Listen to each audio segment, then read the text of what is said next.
پھر آپ آگے بڑھیں، قلب کے بعد روح کے ذاکر بنیں، روح کے بعد سری، خفی، اخفا، پھر انا کی طرف جائیں، جاتے جائیں کامیابی ہوتی رہے، جاتے جائیں کامیابی ہوتی رہے، جاتے جائیں۔ سب سے پہلے مرشد کامل تمہاری رسائی دربار رسالت تک کرائے گا۔ جس دن تمہاری رسائی دربار رسالت تک ہو گئی تو تم اس وقت فنا فی رسول کے منزل پر فائز ہو جاؤ گے۔ کیوں جی؟ جس دن تمہاری رسائی دربار رسالت تک ہو گئی تو فنا فی رسول کے منزل پر فائز۔ اس کے بعد کچھ لوگوں کی منزل وہیں رک جاتی ہے، وہ فنا فی رسول ہی رہتے ہیں۔ کچھ لوگوں کو پھر اللہ کہتا ہے حضور کو اس کو آگے بھیجو، پھر جس کو اللہ کہتا ہے کہ اس کو آگے بھیجو تو پھر وہ دیدار کی طرف جاتے ہیں۔ جی جناب، سنیں آپ نے یہ نایاب گفتگو۔ پھر جیسا کہ ہم یہاں انسان جو رہتے ہیں دنیا کے خساروں میں لگ جاتے ہیں، کچھ چیزوں کو پتہ نہیں ہوتا، مگر ہمارے ہاں جو بہت ساری روحانی مخلوق رہتی ہے جو پوری دنیا کو چلاتی ہے، تو اس کو رجال الغیب کہتے ہیں۔ رجال الغیب کیا ہوتا ہے؟ اس کی ایک دعا ہوتی ہے۔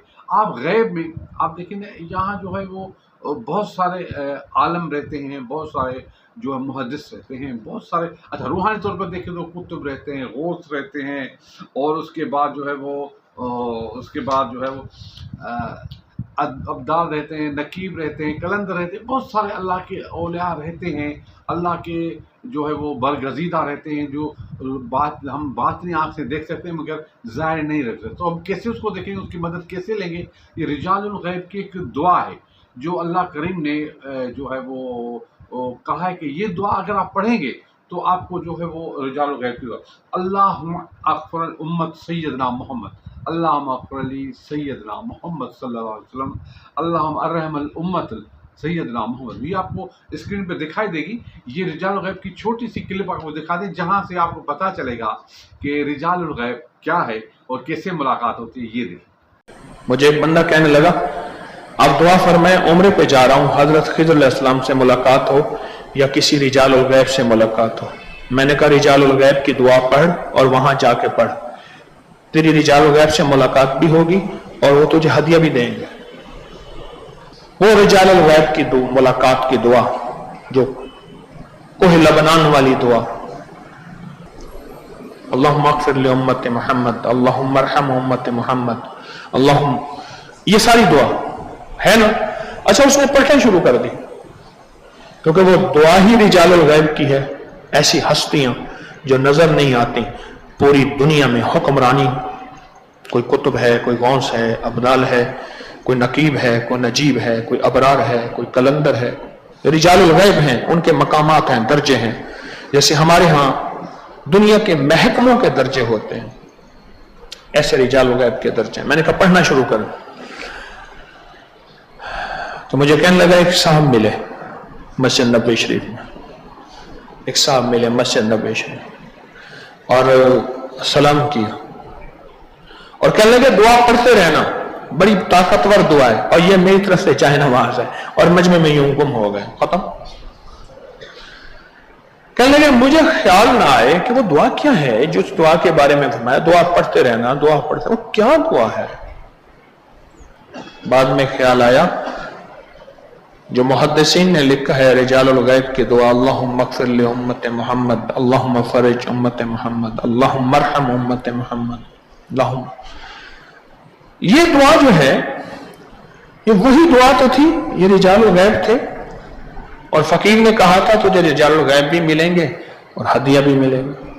جی جناب، دیکھا آپ نے، تو کیونکہ جب ہم باطنی دنیا میں جائیں گے تو وہ ایسے علم ہے، ہمیں اس کو پڑھنا ہوگا، پہلے روح کو تیار کرنا ہوگا، ذکر سے اپنے اس باطنی لطائف کو زندہ کرنا ہوگا، تب جا کر ملیں گے۔ مگر جیسا کہ ہم خساروں میں پڑے ہوئے ہیں، دنیا کی چیزوں میں پڑے ہوئے ہیں، تو ہم یہ وہاں نہیں پہنچ سکتے۔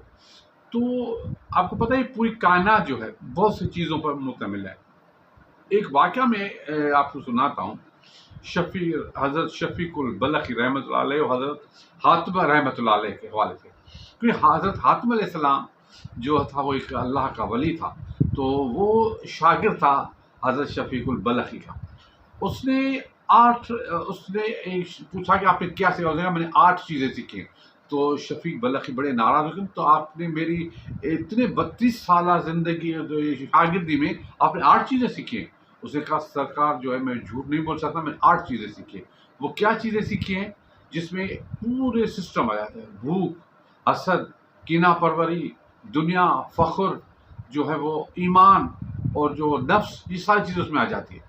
تو کس طرح سے سیکھیں، یہ پورا واقعہ آپ دیکھیں گے تو آپ کا ایمان تازہ ہو جائے گا کہ اگر دنیا میں ہم رہتے ہیں تو کس طرح رہیں، یہ دیکھیں۔ حضرت حاتم رحمۃ اللہ علیہ جو مشہور بزرگ اور حضرت شفیق بلخی رحمۃ اللہ علیہ کے خاص شاگرد ہیں، ان سے ایک مرتبہ شیخ نے دریافت کیا، حاتم تم کتنے دن سے میرے ساتھ ہو؟ انہوں نے عرض کیا 33 برس سے۔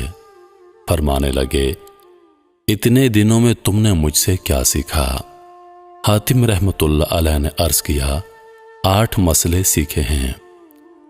حضرت شیخ بلخی رحمۃ اللہ علیہ نے فرمایا اِنَّ لِلَّهِ وَإِنَّا إِلَيْهِ راجعون، اتنی طویل مدت میں صرف 8 مسئلے سیکھے، میری تو عمر تمہارے ساتھ ضائع ہو گئی۔ حاتم رحمۃ اللہ علیہ نے عرض کیا حضور صرف 8 مسئلے سیکھے ہیں، جھوٹ تو بول نہیں سکتا۔ حضرت شفیق بلخی رحمۃ اللہ علیہ نے فرمایا بتاؤ وہ 8 مسئلے کیا ہیں؟ حاتم نے عرض کیا پہلا، میں نے دیکھا ساری مخلوق روٹی کی طلب میں لگ رہی ہے، اس کی وجہ سے اپنے آپ کو دوسروں کے سامنے ذلیل کرتی ہے اور ناجائز چیزیں اختیار کرتی ہے۔ پھر میں نے دیکھا تو اللہ کا ارشاد ہے اور کوئی جاندار زمین پر چلنے والا ایسا نہیں ہے جس کی روزی اللہ تعالیٰ کے ذمہ نہ ہو۔ میں نے دیکھا میں بھی انہی زمین پر چلنے والوں میں سے ایک ہوں جن کی روزی اللہ تعالیٰ کے ذمہ ہے، بس میں نے اپنے اوقات ان چیزوں میں مشغول کر لیے جو مجھ پر اللہ تعالیٰ کی طرف سے لازم ہیں، اور جو چیز اللہ تعالیٰ کے ذمہ تھی اس سے اپنے اوقات کو فارغ کر لیا۔ دوسرا، میں نے دیکھا کہ ساری مخلوق کو کسی نہ کسی سے محبت ہے، جیسا کہ بیوی سے، اولاد سے، مال سے، احباب وغیرہ وغیرہ، لیکن میں نے دیکھا کہ جب وہ قبر میں جاتا ہے تو اس کا محبوب اس سے جدا ہو جاتا ہے، اس لیے میں نے نیکیوں سے محبت کر لی تاکہ جب میں قبر میں جاؤں تو میرا محبوب بھی میرے ساتھ جائے اور مرنے کے بعد مجھ سے جدا نہ ہو۔ حضرت شفیق بلخی رحمۃ اللہ علیہ نے فرمایا بہت اچھا کیا۔ تیسرا، میں نے اللہ کا ارشاد قرآن پاک دیکھا۔ اللہ فرماتے ہیں اور جو شخص دنیا میں اپنے رب کے سامنے آخرت میں کھڑا ہونے سے ڈرا ہوگا اور نفس کو حرام خواہشات سے روکا ہوگا تو جنت اس کا ٹھکانہ ہوگا۔ میں نے جان لیا کہ اللہ تعالیٰ کا ارشاد حق ہے، میں نے اپنے نفس کو خواہشات سے روکا یہاں تک کہ وہ اللہ تعالیٰ کی اطاعت پر جم گیا۔ چوتھا، میں نے دیکھا کہ ہر شخص کے نزدیک جو چیز بہت قیمتی ہوتی ہے، بہت محبوب ہوتی ہے، وہ اس کو اٹھا کر بڑی احتیاط سے رکھتا ہے، اس کی حفاظت کرتا ہے۔ پھر میں نے اللہ تعالیٰ کا ارشاد دیکھا، جو کچھ تمہارے پاس دنیا میں ہے وہ ختم ہو جائے گا، خواہ وہ جاتا رہے یا تم مر جاؤ، ہر حال میں وہ ختم ہوگا، اور جو اللہ تعالیٰ کے پاس ہے وہ ہمیشہ باقی رہنے والی چیز ہے۔ اس آیت کی وجہ سے جو چیز بھی کبھی میرے پاس ایسی ہوئی جس کی مجھے وقت زیادہ ہوئی، مال کے زیادہ یا کم ہونے میں ان کے فعل کو دخل نہیں ہے، یہ تو مالک الملک کی طرف سے ہے، اس لیے اب کسی پر غصہ ہی نہیں آتا۔ پانچواں، میں نے دنیا میں دیکھا کہ تقریباً ہر شخص کسی نہ کسی سے لڑائی کرتا ہے اور ہر شخص کی کسی نہ کسی سے دشمنی اور لڑائی ہے۔ میں نے غور کیا تو دیکھا کہ اللہ تعالیٰ کا ارشاد ہے، شیطان بے شک تمہارا دشمن ہے، بس اس کے ساتھ دشمنی ہی رکھو، اس کو دوست نہ بناؤ۔ بس میں نے اپنی دشمنی کے لیے اسی کو چن لیا اور اس سے دور رہنے کی انتہائی کوشش کرتا ہوں، اس لیے کہ جب اللہ تعالیٰ نے اس کے دشمن ہونے کا فرمایا ہے تو میں نے شیطان کو اپنا دشمن بنا لیا اور میں نے مخلوق سے دشمنی کو ختم کر دیا۔ چھٹا، میں نے دیکھا کہ ساری مخلوق کا اعتماد اور بھروسہ کسی خاص چیز پر ہے جو خود مخلوق ہے۔ کوئی اپنی جائیداد پر بھروسہ کرتا ہے، کوئی اپنی تجارت پر بھروسہ کرتا ہے، کوئی اپنی دستکاری پر نگاہ جمائے ہوئے ہے، اور وہ پسند زیادہ آئی ہو وہ میں نے اللہ تعالیٰ کے پاس بھیج دی تاکہ ہمیشہ کے لیے محفوظ ہو جائے۔ جی جناب، دیکھا آپ نے، تو ہم نے اس دنیا میں رہ کے بہت ساری چیزوں کو اپنے اوپر حاوی کر لیا ہے، مگر کیا کریں، کیونکہ سب کے پاس اولاد ہے، پیسے نہیں ہیں، مشکلیں ہیں، ہم اللہ کے ولی تو نہیں بن سکتے کیونکہ ہم ایک گناہ گار انسان ہیں، ہمارے بہت مسئلہ ہے، مگر اللہ کا دل میں رہنا یہ بھی ایک بڑی بات ہے، آپ کا ایمان تازہ ہے، یہ بھی بڑی بات ہے۔ تو آج یہ پروگرام جو تھا وہ اللہ سے ملاقات کے حوالے سے میری نوازی کی فرمائش کا پروگرام تھا۔ میں نے مختصر سی باتوں پر تھوڑے سے جو ہے کلپ دکھا کے ایک بات کو واضح کر دیا کہ اللہ سے ملاقات کیسے ہوئی۔ مجھے امید ہے یہ پروگرام آپ کو پسند آئے گا اور آپ میرے لیے دعا کیجیے گا، کمنٹ ضرور دیجیے گا۔ تو آج ہمیں اجازت دیجیے، کل پھر نیا پروگرام لے کر آئیں گے آپ کے پاس، تب تک اجازت، خدا حافظ، پاکستان زندہ باد۔